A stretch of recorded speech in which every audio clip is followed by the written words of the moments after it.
Hello, welcome. In this video, I'll show you some basic fixes to fix your headphones not pairing on your Samsung Galaxy S25 Ultra.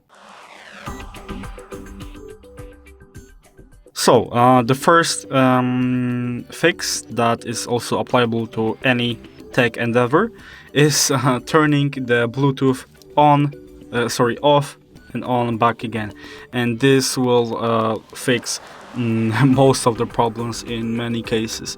And if you have been connected to your device before and you can't connect now, I would recommend opening the menu for your headphones and pressing unpair and pairing again. Also, make sure to turn off your headphones and enter pairing mode when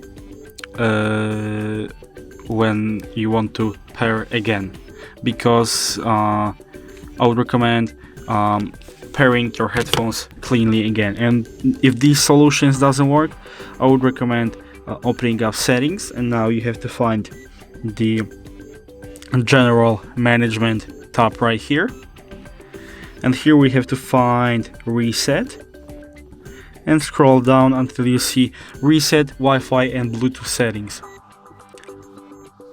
And that is my last solution for the basic problems with the Bluetooth. So if you enjoyed this video and considered it helpful, leave a like, subscribe, and thanks for watching.